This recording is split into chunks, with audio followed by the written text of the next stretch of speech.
Vamos ler a palavra de Deus. A Escritura diz: no ano da morte do rei Uzias, eu vi o Senhor assentado sobre um alto e sublime trono, e as abas de suas vestes enchiam o templo. Serafins estavam por cima dele, cada um tinha 6 asas, com 2 cobriu o rosto, com 2 cobriu os seus pés, e com 2 voava. E clamavam uns para os outros, dizendo: Santo, Santo, Santo é o Senhor dos exércitos, toda a terra está cheia da sua glória. As bases do limiar se moveram, a voz do que clamava, e a casa se encheu de fumaça. Então disse eu: ai de mim, estou perdido, porque sou homem de lábios impuros, habito no meio de um povo de impuros lábios, e os meus olhos viram o Rei, o Senhor dos exércitos. Abaixe a sua cabeça onde você está, feche seus olhos, peça para o Senhor falar contigo, com as suas próprias palavras. Se volte agora a palavra de Deus, papai de amor, papai de graça. Estamos aqui com uma postura de reconhecermos a nossa total, completa necessidade de recebermos instrução através da tua santa palavra. Clamamos para que haja revelação, um espírito de revelação. Eu oro para que os nossos olhos sejam abertos para ver, ouvidos abertos para ouvir. Eu oro para que haja um ambiente de reverência. Eu oro também para que haja um ambiente de fome, a fim de que não apenas saiamos alimentados na nossa mente natural, mas que possamos sair daqui com o nosso coração aquecido, em clamarmos que de fato, acima de tudo aquilo de bom que possa vir a nos acometer, que possamos a cada dia mais testemunhar um relacionamento de plena intimidade com aquele que é o nosso Criador, o autor e consumador da nossa fé. Oramos, ó Pai, para que 2025 seja uma temporada onde possamos testemunhar um crescimento em maturidade espiritual. Em nome de Jesus, a igreja diz: amém. Amados, obviamente nós nos enchemos de expectativas com relação ao início de um novo ano. E inclusive, essa semana eu te convido a você meditar acerca de verdades a respeito da temática recomeço. Todo novo ano é uma oportunidade de você recomeçar. Todo novo ano você tem, da parte do Senhor, de fato, portas abertas para que novas respostas sejam dadas, novos testemunhos sejam vividos. Assim como todos os dias, como bem já falei aqui em outras oportunidades, o próprio fato do Senhor criar o dia e a noite é para nós um símbolo do céu, de que nós sempre temos a chance de viver um novo amanhecer. A troca dos luzeiros é um sinal celestial de que sempre existe uma oportunidade de recomeço para a humanidade. Portanto, se enche de expectativa. E é claro que esse tempo é um tempo recheado de avaliações. Isso é normal.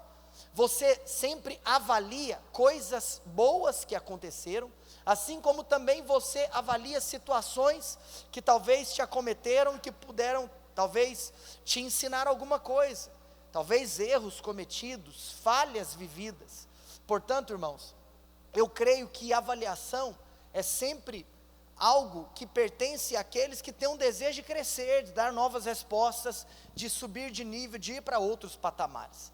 Mas dentro desse contexto, e como eu bem disse, não há nada de errado, pelo contrário, é uma oportunidade que nós temos de planejamento. Nós precisamos de hoje, e eu senti de fazer isso porque hoje é o último domingo do ano, ao invés de falarmos sobre coisas que eu até espero que aconteça na sua vida e na minha vida, que nós possamos dar o devido lugar àquele que precisa ser não apenas em um rótulo de discurso, mas na vivência da experiência do dia a dia, a prioridade nas nossas vidas. Talvez se você começa a listar os seus desejos, os seus sonhos, as suas expectativas para a temporada de 2025, você vai se deparar com aquilo que para você é prioridade no seu coração. E eu gostaria hoje, nesse último domingo do ano, de chamar a sua atenção para aquilo que deve ser o centro do nosso desejo, o centro da nossa expectativa.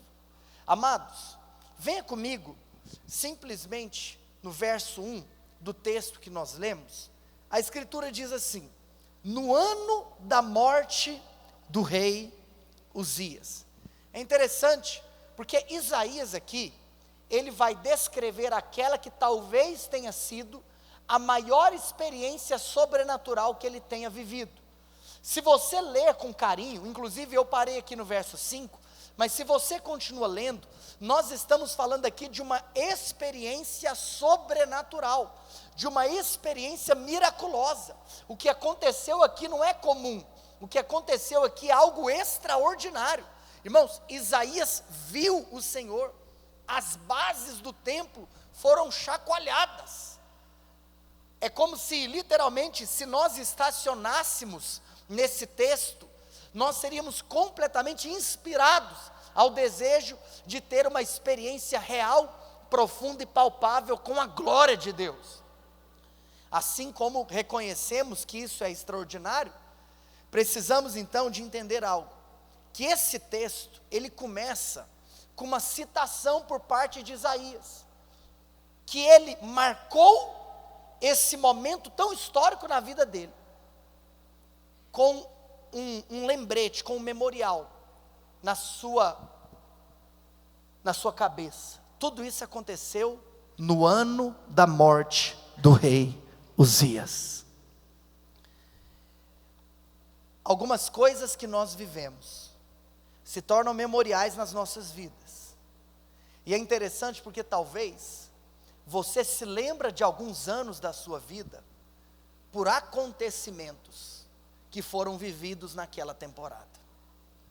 Qual será o acontecimento que vai marcar a sua temporada de 2025?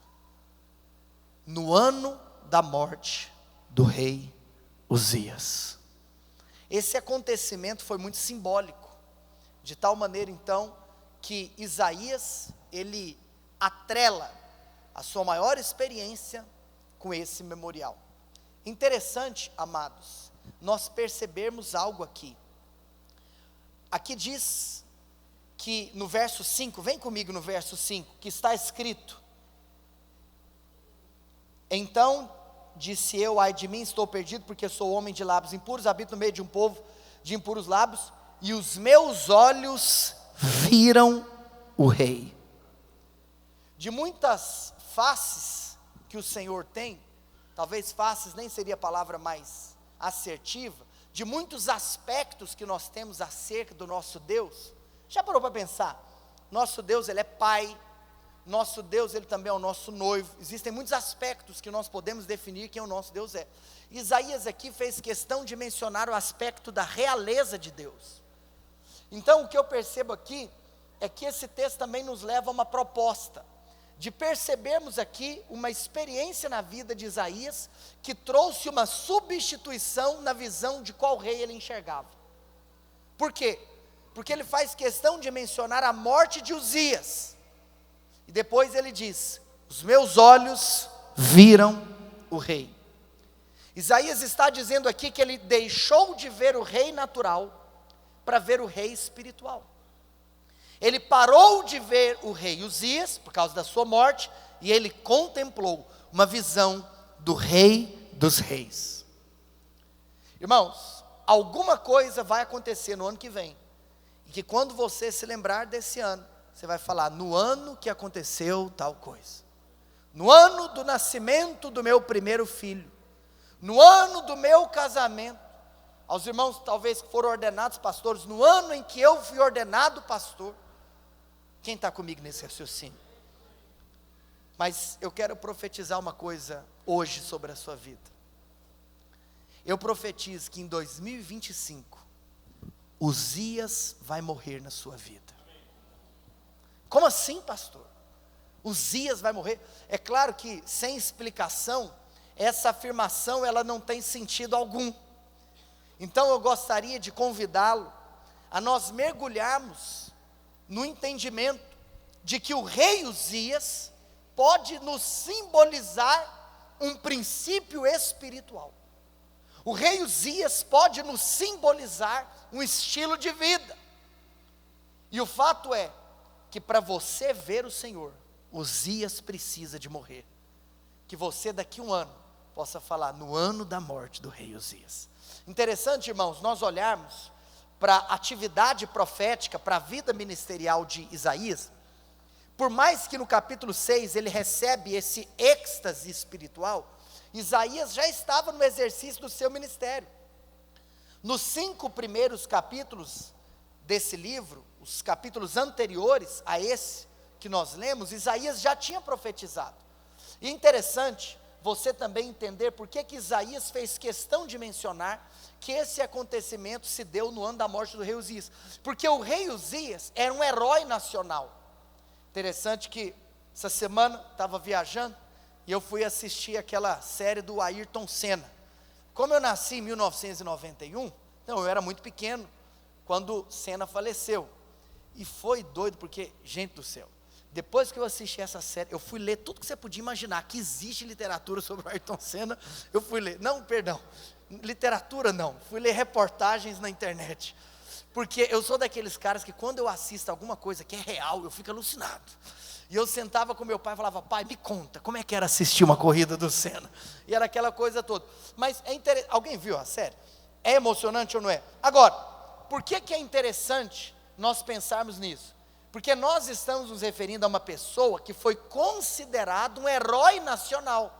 E é claro que a figura do Senna, você tem muitas questões emblemáticas que fizeram dele. Não apenas o fato dele ter sido talvez um dos, porque eu não vou aqui falar porque depois vieram grandes nomes na Fórmula 1, mas até os dias dele talvez tenha sido o piloto mais habilidoso da história do automobilismo mundial. Não apenas por isso, mas por todo o contexto que a nação brasileira estava submetida. E você se lembra o que estava acontecendo no Brasil, final da década de 80, depois início dos anos 90, o cenário político, fim da ditadura, estava de fato assim, até mesmo questões como a inflação subindo, uma crise econômica, como talvez essa que nós estamos vendo, uma recessão. É como se literalmente assistir a corrida de Fórmula 1 era um alívio para o brasileiro.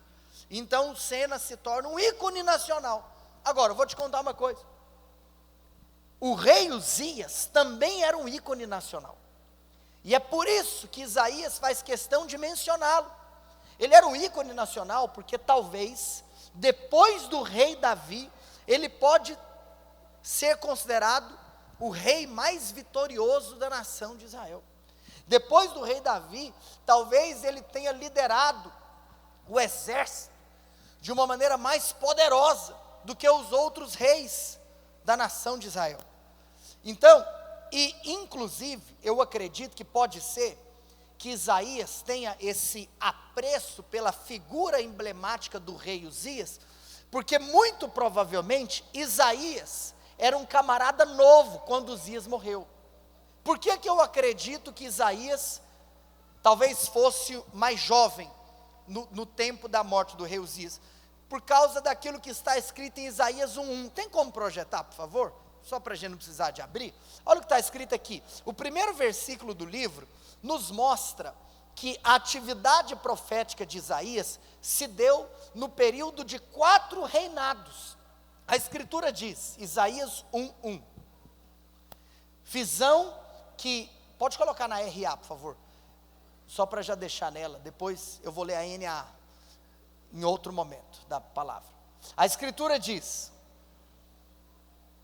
visão de Isaías, filho de Amós, que ele teve a respeito de Judá e Jerusalém.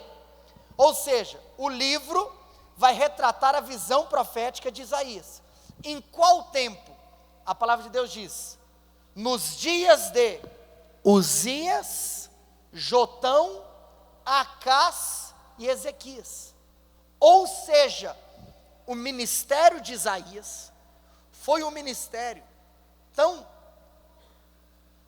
grande que ele abrangeu 4 reinados diferentes. Nós não estamos falando aqui de uma república, nós não estamos falando aqui de um regime presidencialista, do qual se tem uma alternância de poder de 4 em 4 anos, não. Só para você ter uma noção, daqui a pouco nós vamos ler, que muito provavelmente, daqui a pouco nós vamos ler, não é muito provavelmente, tá? É um fato, que Uzias reinou por 52 anos. Agora, se Uzias reinou por 52 anos, uma coisa eu sei, que, pode voltar lá, para Isaías ter profetizado nos dias de Uzias, Jotão, Acás e Ezequias, só tem uma explicação. Muito provavelmente, Isaías começou a profetizar no final do reinado de Uzias. Então, é provável que Isaías fosse jovem quando Uzias estava no final da sua trajetória. Depois, ele profetiza nos dias de Jotão, nos dias de Acás, e provavelmente ele já estava mais velhinho no tempo de Ezequias. Ou seja, se eu entendo que Isaías era um rapaz mais jovem nos tempos de Uzias, normalmente os jovens tendem a ficar mais emocionados com aqueles ícones que são considerados heróis. Porque quanto mais maduro uma pessoa se torna, talvez menos emocionada ela acaba se tornando. Então, de fato, Isaías foi alguém que admirou, ou reconheceu pelo menos, que Uzias era um ícone nacional. Agora, quero convidá-lo, não precisa de projetar, porque como nós vamos fazer uma leitura agora importante, eu te convido a abrir a sua Bíblia, no 2º livro de Crônicas, no capítulo 26.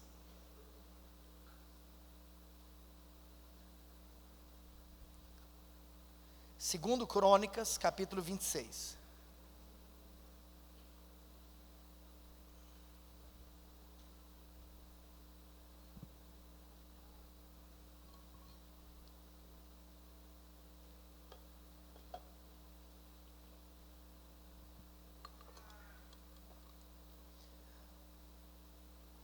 Olha o que se diz a respeito de Uzias.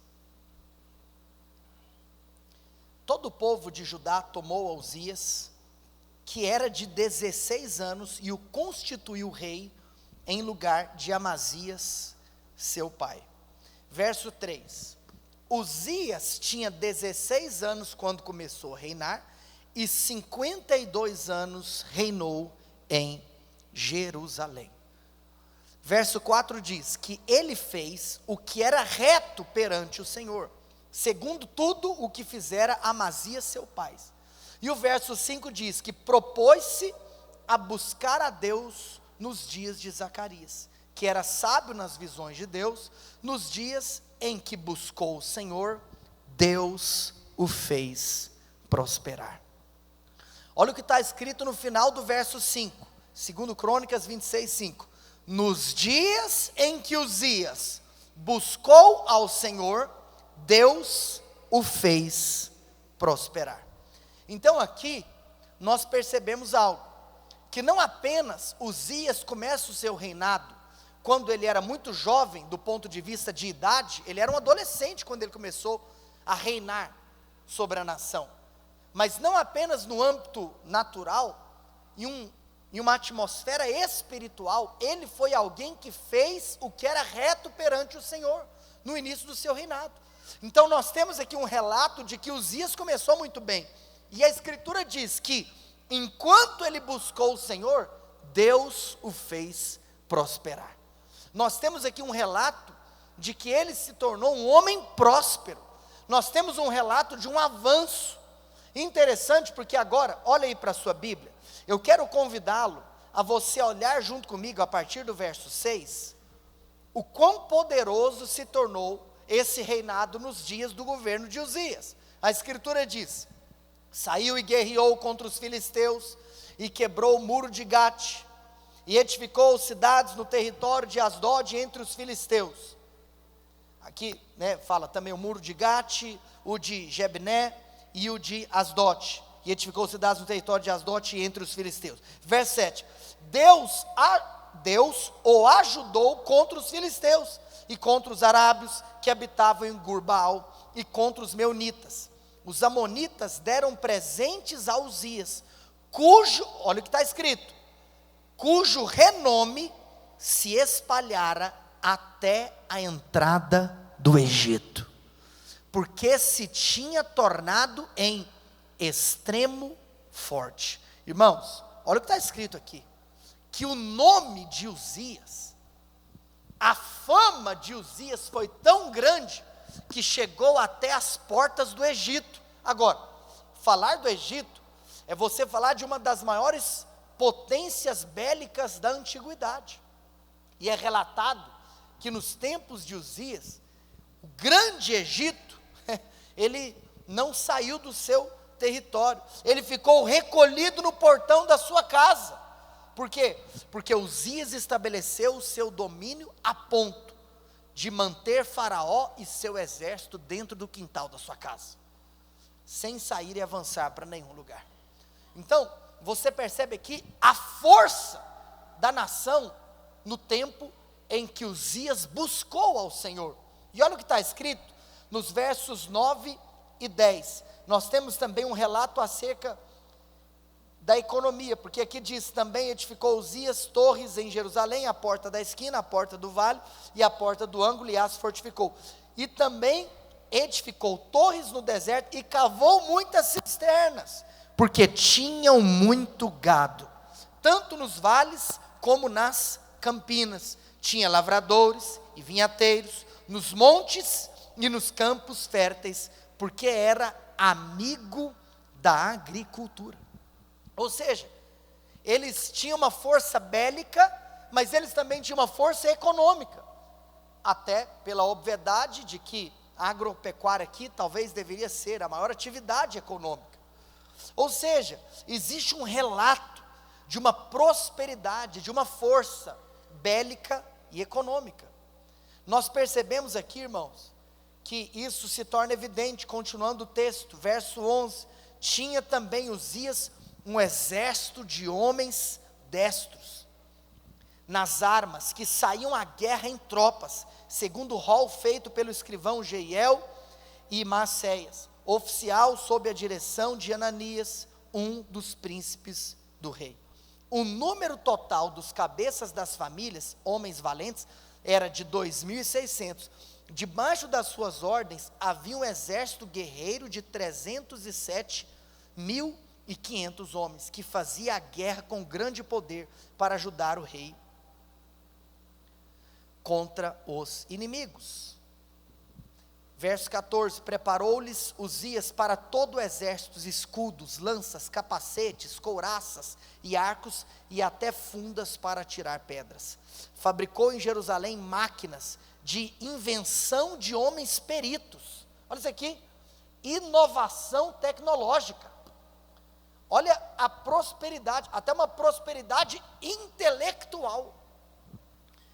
Fabricou em Jerusalém máquinas de invenção de homens peritos, destinadas para as torres e cantos das muralhas, para atirarem flechas e grandes pedras.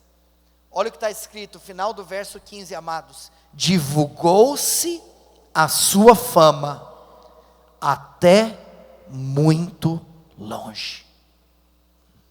Ele foi um homem com poder bélico, ele foi um homem com poder econômico, a nação tinha um poder intelectual, e no final, ficou relatado, de que o rei Uzias se tornou um homem muito famoso, divulgou-se a sua fama. Ou seja, irmãos, ele começou muito bem, talvez até a fama tenha sido uma consequência das ações, a fama aqui foi uma consequência dos feitos. Existem pessoas que se tornam famosas pelos seus grandes feitos. Ou seja, Uzias começou muito bem. Mas por que ele tem que morrer nas nossas vidas? Porque, irmãos, o final do verso 15 é um final trágico. Quem dera se a história de Uzias tivesse terminado no final do verso 15. Mas a história dele não terminou. E no meio, perdão, do verso 15, mas o final do verso 15 diz que, porque foi maravilhosamente ajudado, até aqui está tudo bem. Ou seja, o que isso aqui nos relata? Que ele só se tornou esse homem que ele foi, porque ele foi maravilhosamente ajudado. Quero te contar uma coisa, tudo de bom que você possa ter construído, que você possa ter edificado, que você possa, de fato, ter executado, é porque você foi ajudado. Reconheça os feitos do Senhor na sua vida, reconheça a mão da intervenção sobrenatural sobre a sua história, reconheça. Uzias foi tudo isso porque ele foi maravilhosamente ajudado. Mas o final do verso 15 diz: até que se tornou forte. Irmãos, aqui nós temos um grande problema. Porque em toda a Escritura, nós temos o entendimento de que a força que nós temos no Senhor sempre estará no reconhecimento da nossa fraqueza. E no dia que nós julgamos, no dia que nós achamos que nós somos fortes, esse dia a nossa fraqueza será exposta. E sabe o que está escrito? Na versão, projeta para mim, verso 15, 2 Crônicas 26, 15, na versão NA, na Nova Almeida Atualizada. Aqui na RA diz até que se tornou forte, mas na NAA está escrito: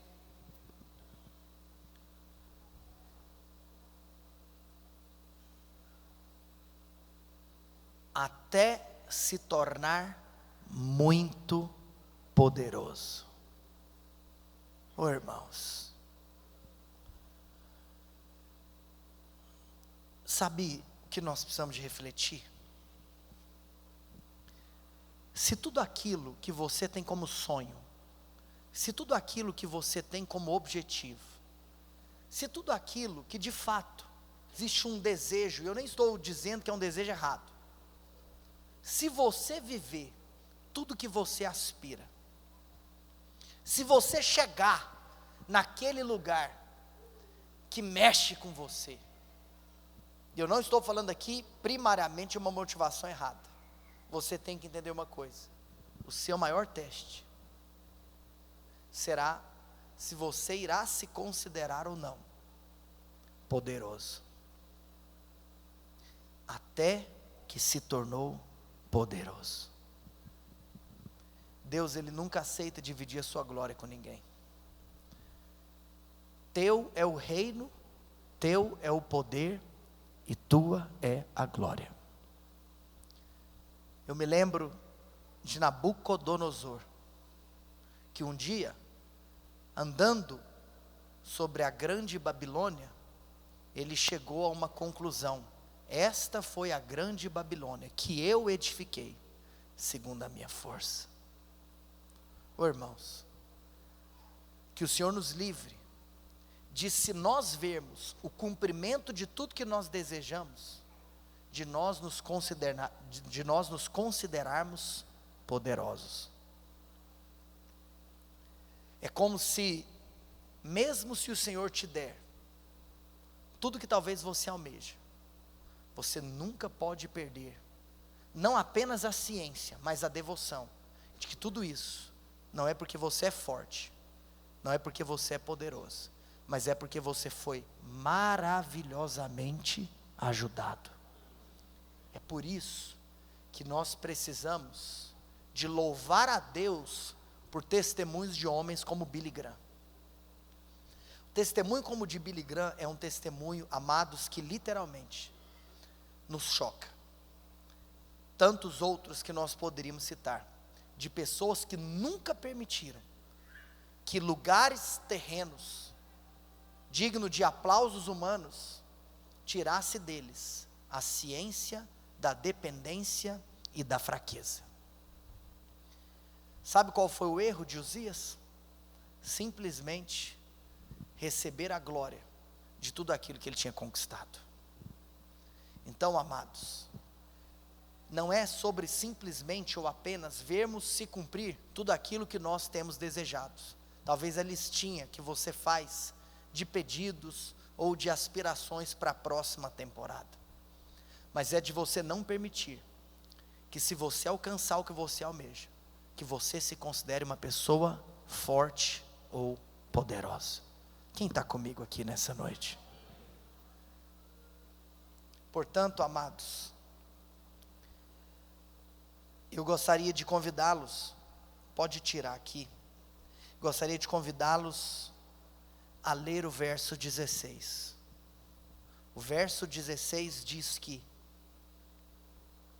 mas, havendo-se já fortificado, exaltou-se o seu coração para a sua própria ruína, e cometeu transgressões contra o Senhor.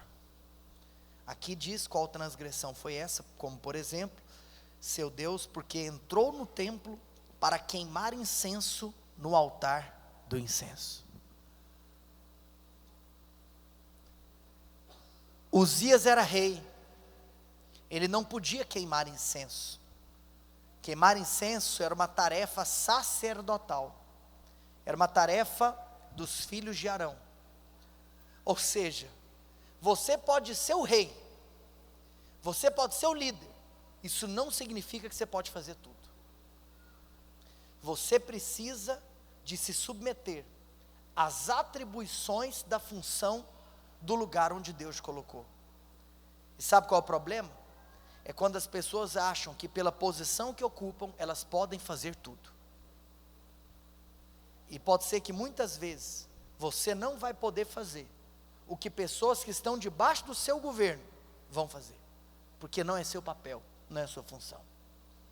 E aqui diz que infelizmente, ele fez o que era mal aos olhos do Senhor. E por quê? Porque havendo-se fortificado, exaltou-se o seu coração.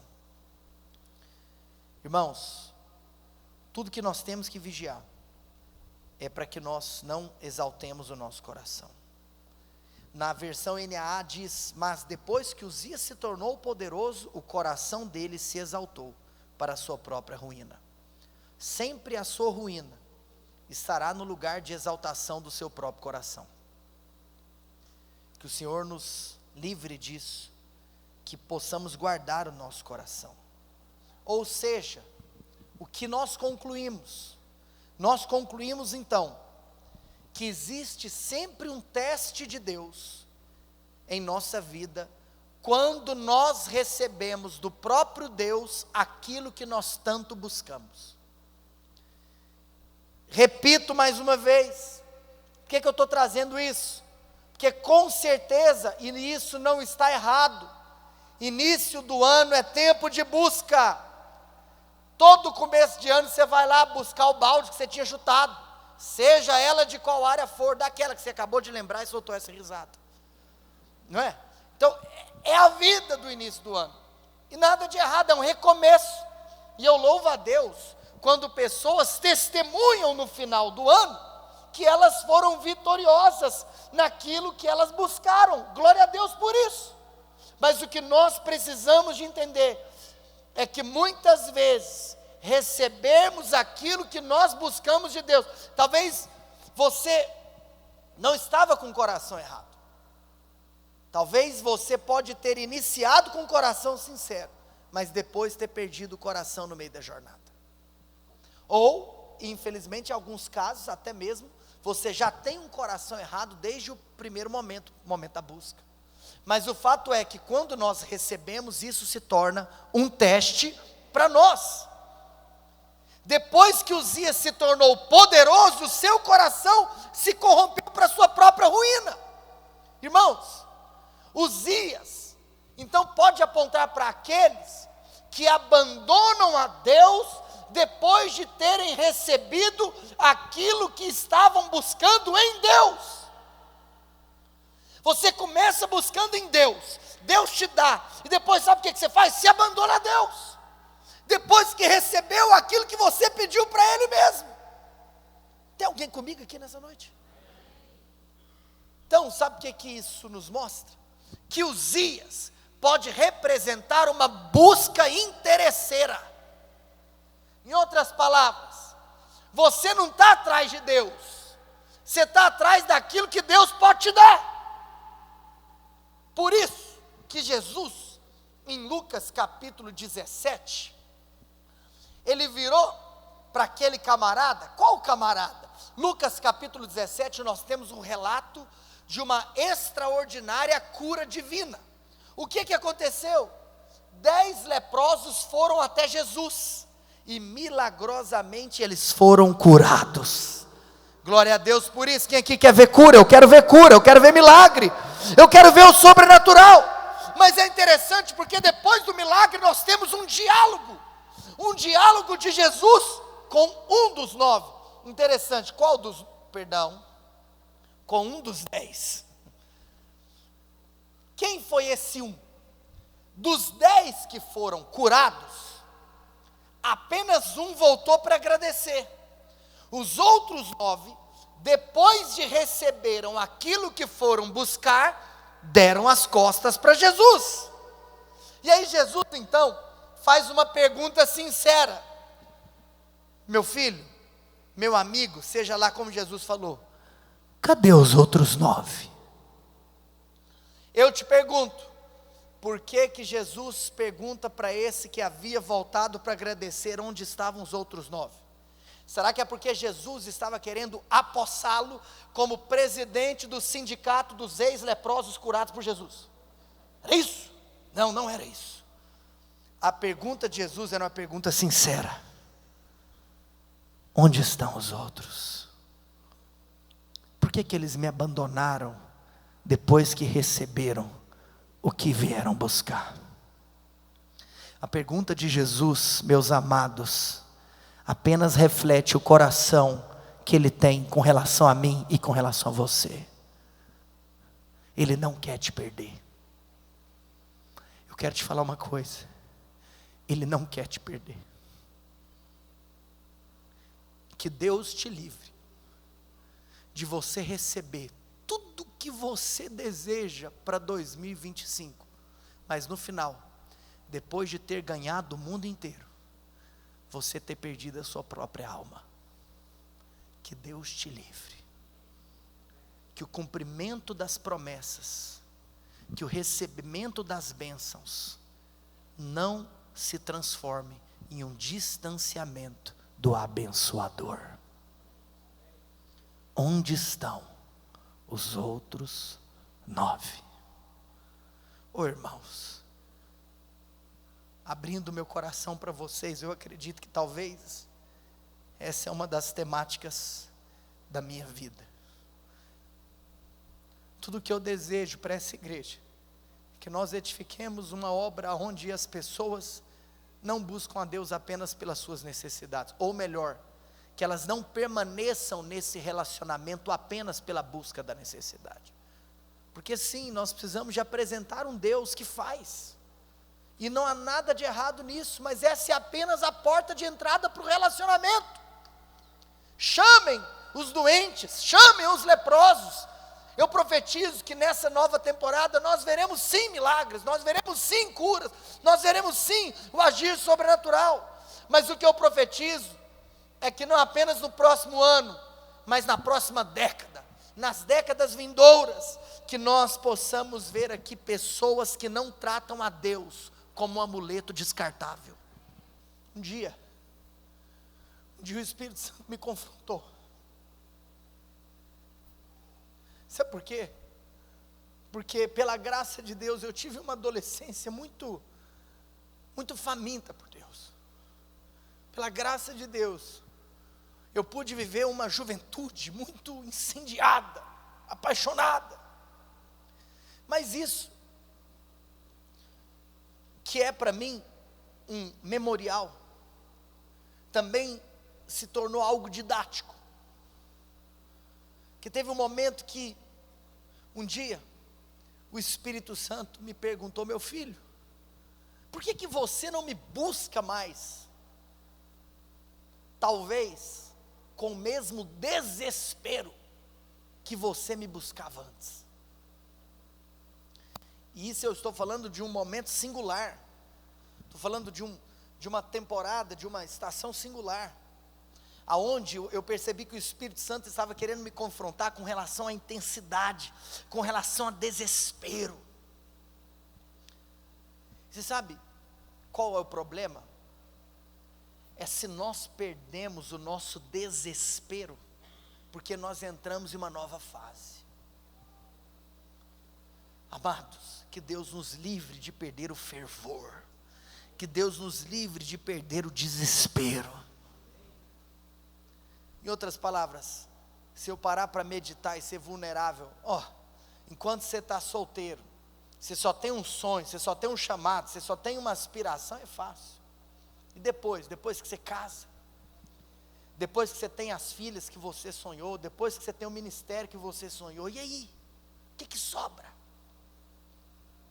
Amados, que Deus nos livre de deixarmos de ser radicais, como talvez um dia já fomos, simplesmente por termos entrado em uma nova fase. O nosso desespero tem que crescer, a nossa fome tem que aumentar. Sabe um desejo que eu tenho para essa casa? Muitas vezes eu já ouvi uma frase assim: é bom demais ter uma igreja cheia de jovens, porque o jovem é avivado, porque o jovem é faminto, porque o jovem é radical. Mas depois, os casados, você sabe como é que é, os casados não vão para vigília. Irmãos, é claro, o próprio apóstolo Paulo já tinha nos alertado sobre a diferença de você servir a Deus na solteirice. Nada contra a obviedade natural, mas eu não me refiro à obviedade natural, eu me refiro ao desespero espiritual. Irmãos, que nós vejamos aqui famílias desesperadas por Deus, que nós vejamos aqui pais desesperados por Deus, que nós vejamos aqui avós e avós desesperadas por Deus. Nós não podemos deixar de sermos loucos quando entramos em uma suposta nova fase, porque se o que temos de Uzias dentro de nós não morrer, nós nunca iremos experimentar o que Isaías experimentou. Então, amados, nós devemos sim buscar em Deus a nossa provisão, a nossa segurança, a nossa prosperidade, tudo aquilo que nós necessitamos, nosso sustento. O que nós não podemos é nos perdermos quando recebemos de Deus aquilo que um dia pedimos. A geração de Eli foi a geração que perdeu a arca. Sabe por quê? Porque não se ligava mais para a presença de Deus. É interessante porque nos dias de Eli não se viam mais as pessoas indo para Siló, onde o tabernáculo estava. As pessoas não queriam mais buscar a Deus. Mas no dia do desespero, quiseram tratar a arca de Deus apenas como um mero amuleto. Então tiveram a ideia de levar a arca como um símbolo de sorte. Nesse dia a arca foi perdida. Mas a geração de Davi tem um coração de trazer a arca de volta, de ministrar ao Senhor. Por quê?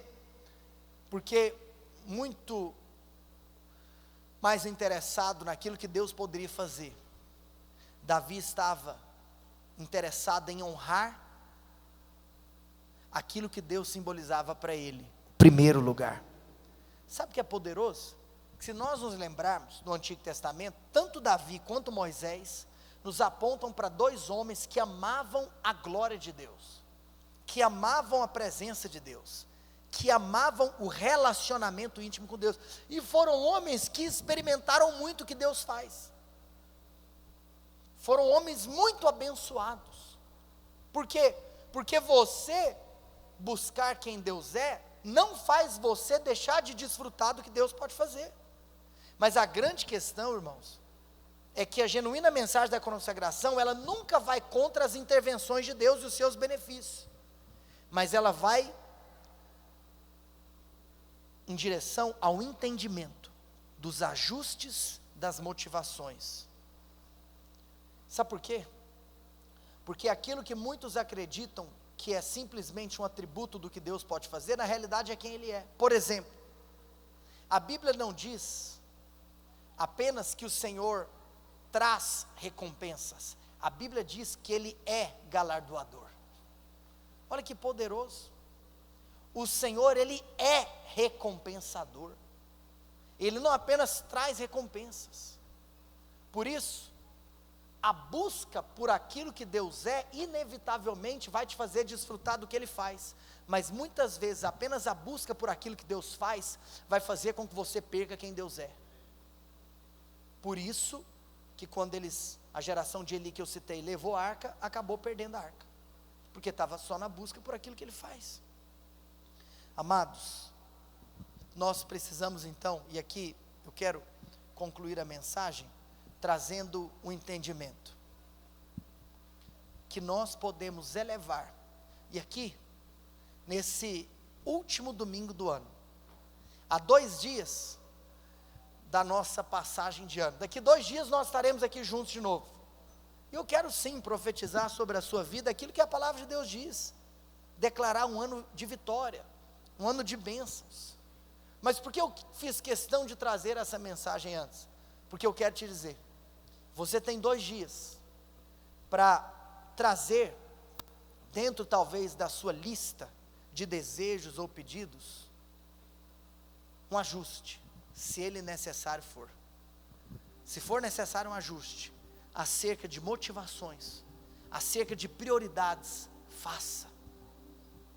E eu quero convidá-lo a nós entendermos por que Uzias morreu. Eu já me adiantei. A Escritura diz que Uzias morreu porque ele foi lá e triscou no incenso, porque ele quis queimar incenso, que ele não poderia. Vamos ler.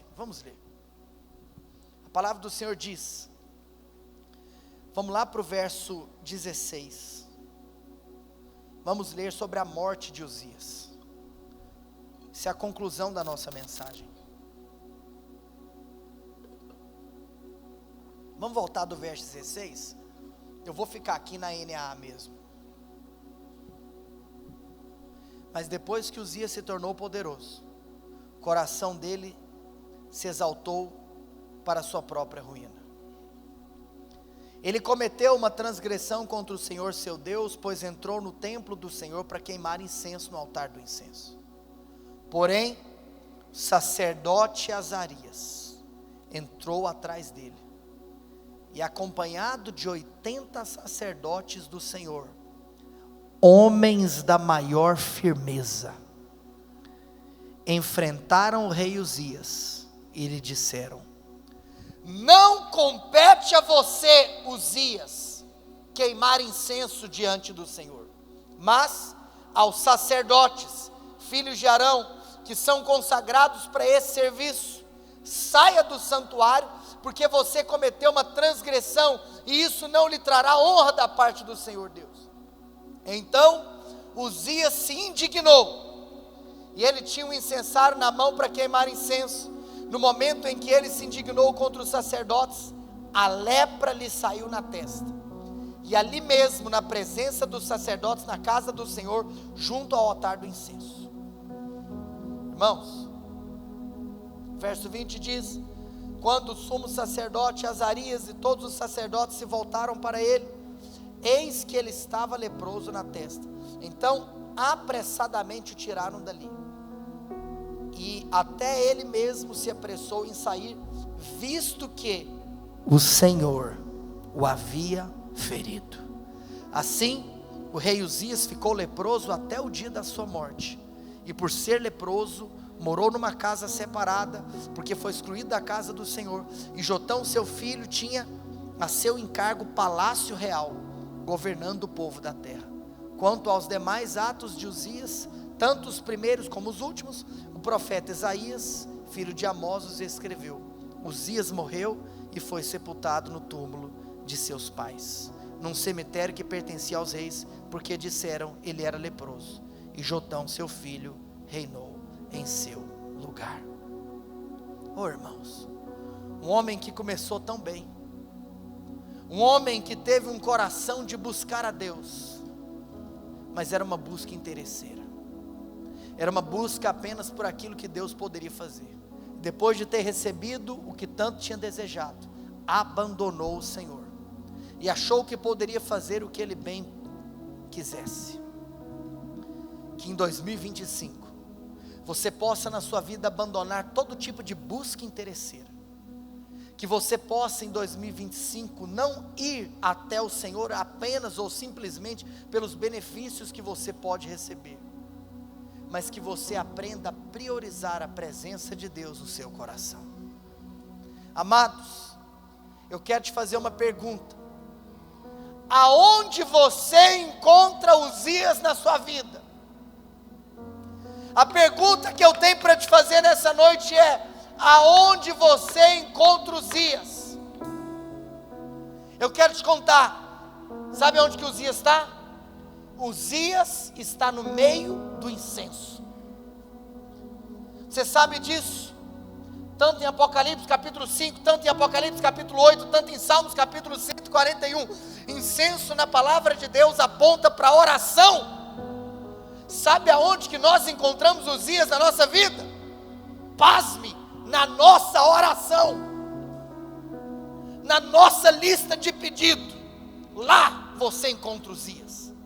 Lá você percebe o que você está atrás. Interessante que tem 2 anos que eu tenho comentado com algumas pessoas que eu tenho ouvido de 2 anos para cá uma mulher de Deus, que todas as vezes que eu a ouço, meu coração queima.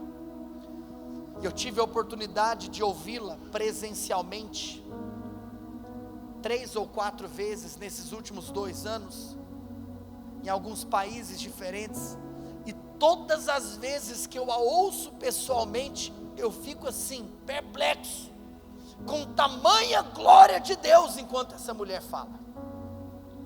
Interessante porque você, obviamente, pode até desfrutar de um ensino via internet, mas é forte quando você escuta alguém presencialmente, você é marcado pela presença.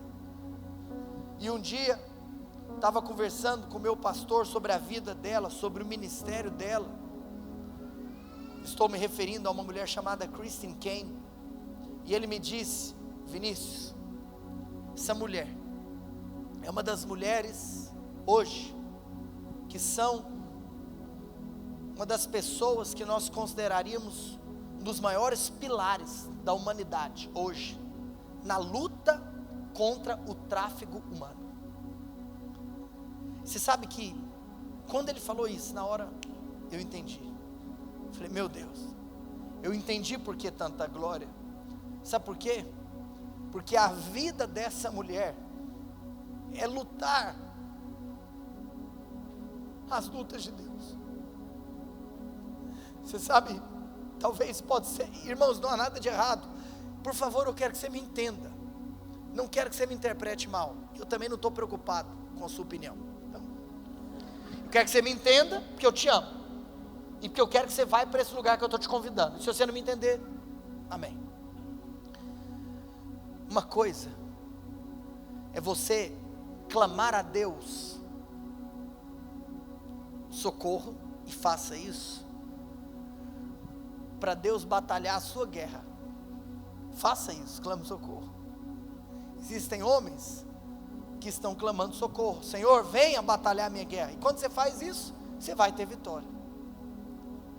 Mas existem hoje poucas pessoas na terra que elas não estão atrás de Deus para que Deus lute as suas guerras pessoais, mas elas estão atrás de Deus porque elas estão interessadas em batalhar as guerras que Deus hoje está enfrentando. E por favor, licença poética aqui, toda guerra Ele já venceu. Toda guerra o Senhor já venceu. Eu me refiro ao fato de que nós estamos aqui para estabelecer o reino, e tem lugar que o reino dele ainda não chegou, e tem gente que está dando a sua vida para batalhar Sabe no quê? No que mexe com o coração de Deus. Gente, uma pessoa que está dando a vida para lutar contra prostituição, contra a prostituição infantil, seja lá o que for, essa pessoa, ela não está preocupada com o dela. Então eu vou te contar uma coisa. Uzias está na sua lista de pedido para o ano que vem.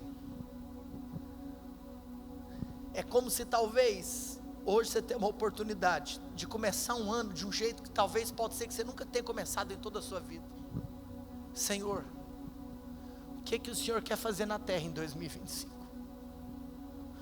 O que o Senhor quer fazer nessa cidade em 2025?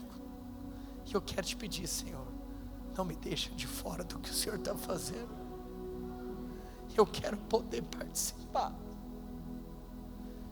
Oh, irmãos, isso é uma convicção que eu tenho na minha vida, é que eu quero dar a minha vida pela igreja do Senhor,